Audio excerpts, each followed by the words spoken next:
last night. I was stricken, Mr. Stobart. Cupid's arrow has cleft my bosom. They couldn't really miss. It was just as I'd always imagined it should be.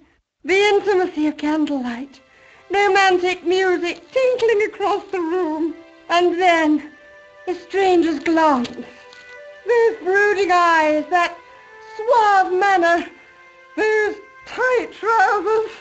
He was the man I'd been waiting for all my life. I'm glad he finally turned up after all these years. Ah, but it wasn't to be. He was merely toying with my affections. And if I ever catch up with him, he's dead. Who was the guy who led you on? His name is Merlin. Do you recognize the man in this photograph? My God, it's him! That's Merlin! She represented everything I loved about the English. The lady was totally deranged. Merlin? You mean King Arthur's wizard? Good heavens, no! Monsieur Merlin is a fellow guest. He's the man I've been telling you about. That's the man who spurned me. The man you know as Merlin is a fake. What do you mean, sweetie? He's a murderer. He also uses the name Khan. I am shocked, Mr. Stobart. Shaken. I took him to be a gentleman, a man of honor. You know, I'd rather like to assist you in stitching him up. When did you last see Merlin? It was no more than an hour ago. He came downstairs and spoke to that clerk chappie. Something passed hands. I couldn't see what exactly. A briefcase? No, smaller than that. A bundle of papers, perhaps. The clerk put it in the hotel safe and Merlin went out. Are you sure you saw Merlin putting documents in the safe? Yes, darling, positive. I wonder what they were. Obviously something of great importance. Yeah. I'd sure like to get my hands on whatever it is. I'll bet they had something to do with Plantaur's briefcase. Has Merlin returned to the hotel? No, he hasn't. Are you going to search his room? If I could get in there, I would.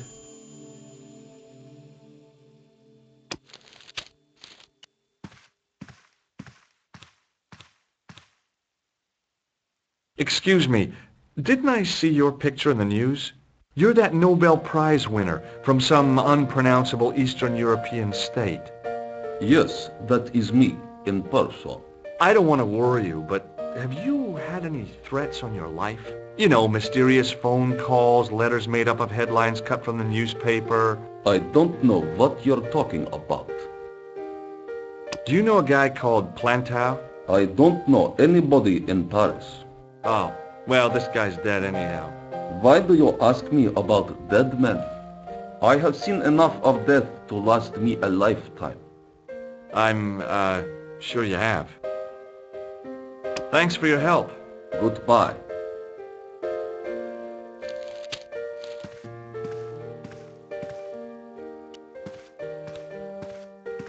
I want some information. Who are you? The police? I'm conducting a private investigation. Ah, I know only too well what you mean. That is one of the drawbacks of the catering business. When people book into an hotel, they leave their morals at home, no? Do you have a guest by the name of Khan? No, monsieur. Perhaps you would care to check the register. I'd like to retrieve some... Ah, like what? a driving license, perhaps? I don't drive. Your passport? I don't have it with me. I could show you my operation scar. I'm sorry, monsieur. I must have some form of unique ID. You won't find a more unique ID than my scar. I'm sorry. I must insist on a more traditional identification. Rats. The man who calls himself Khan has a scar in his right cheek. Vraiment? I tell you, I do not know a man named Khan. Maybe not, but I noticed a change in his expression when I mentioned the scar. Do you recognize the man in this photograph? Yes, monsieur. That man is one of our guests. What name? I cannot tell you that. It's Merlin, isn't it? Alias Khan, the clown.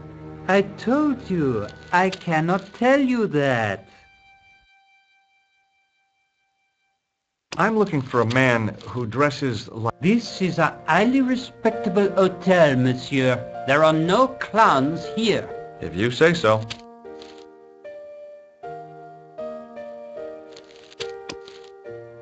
There was no one registered under the name of Khan, but the name in the book for room 22 was Merlin. Hanging from a brass hook was a key and a plastic tag. Excusez-moi, monsieur. What? You are trying to steal that key, no?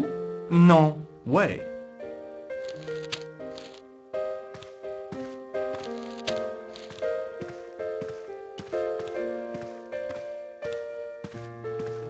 Hi, ma'am. Hello, George. What can I do for you now? Did I show you? Yes.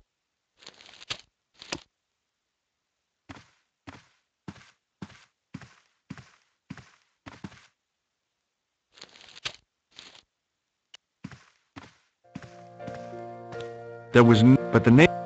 What now, monsieur? About the key hanging on the hook over there. Oui, monsieur. Which room is it for? Number 21. Is that room taken? No. The guests checked out this morning. I'd like to check into room 21. That is not possible. How come? You said it was vacant. It is reserved for another guest. Rats. No, monsieur. Dutch. I believe Khan, the man with the scar, is also known as Merlin, the man who has taken room 22. What of it? What do you want? Access to his room. Do you have a license, monsieur? Huh? A private investigator's license? Well, not exactly, but I can explain everything. I am sorry, but without credentials, I cannot help. I insist you give me the key to Merlin's room. I cannot do that, monsieur. This guy Merlin is a menace. So you say, monsieur. He's not only a danger to society, but to your guests as well. He has toyed with the affections of Lady Piermont. Ciel! Are there no depths to which he will not sink? Precisely. He's already killed once, twice, maybe as many as 3 times. With your help, I just might be able to stop him. But what if he finds out I have helped you? No, I cannot do it. Do you know a man named Plantar? No, monsieur.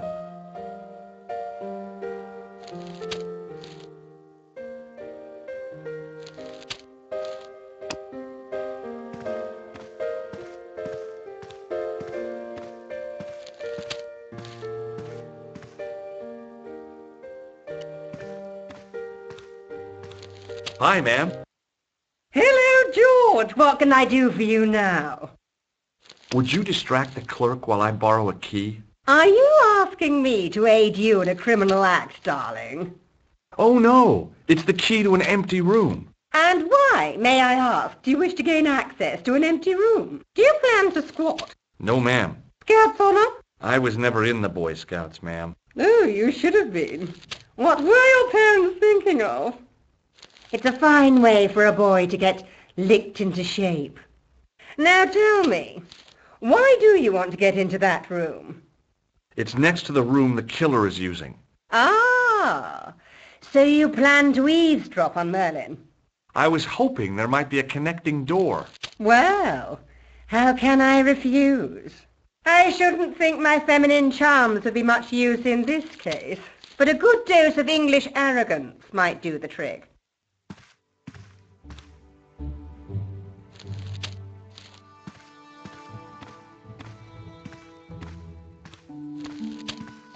I say! You there!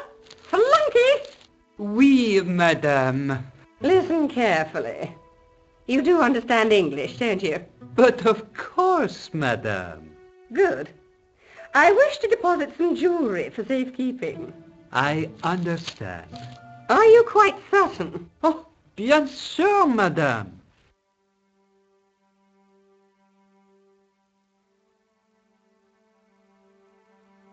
Over.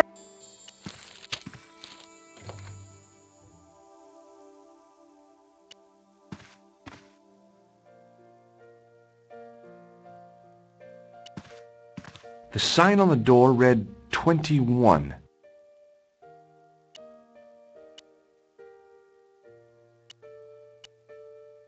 Maybe it wasn't the right room, but this was the right key.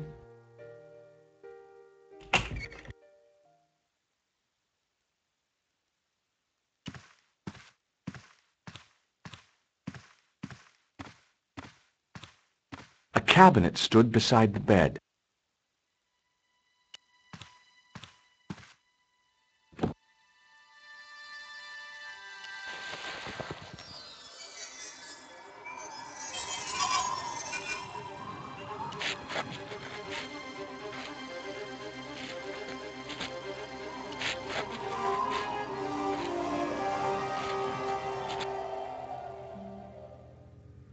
The bed was several times larger than the narrow cot I'd been given at the place I was staying.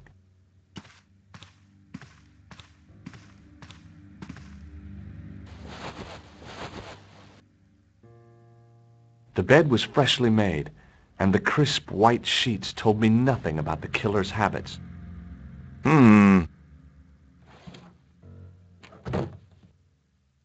It was the battered leather briefcase I'd seen Plantar carrying just before he died. I searched the interior of the briefcase, but, as I'd half expected, it was empty.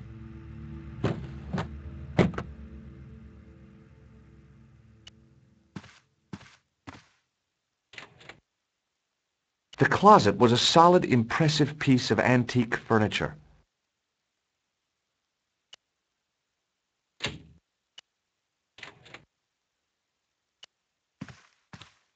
It was Khan. I had the kind of feeling in my stomach that would usually send me running to the bathroom.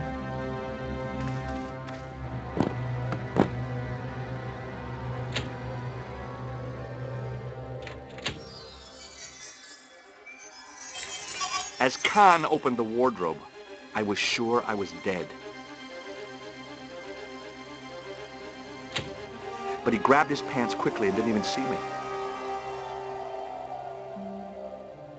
I didn't usually spy on men getting changed. But this guy was a killer, and I didn't want any surprises. He left his checkered pants on the bed.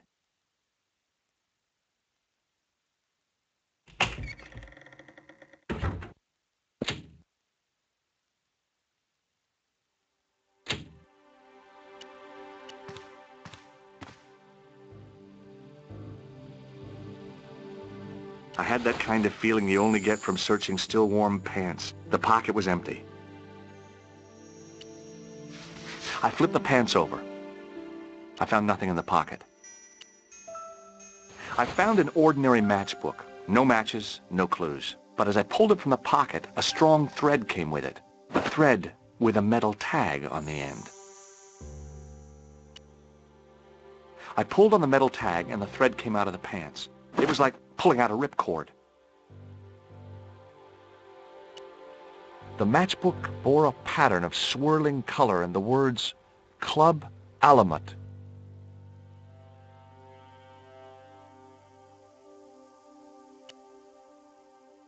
The pocket was empty. I found nothing in the pocket. I turned the pants over again. There was nothing in the pocket.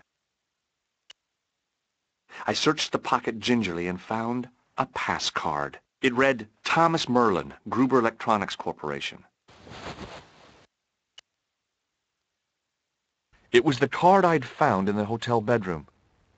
It read, Thomas Merlin, Gruber Electronics Corporation.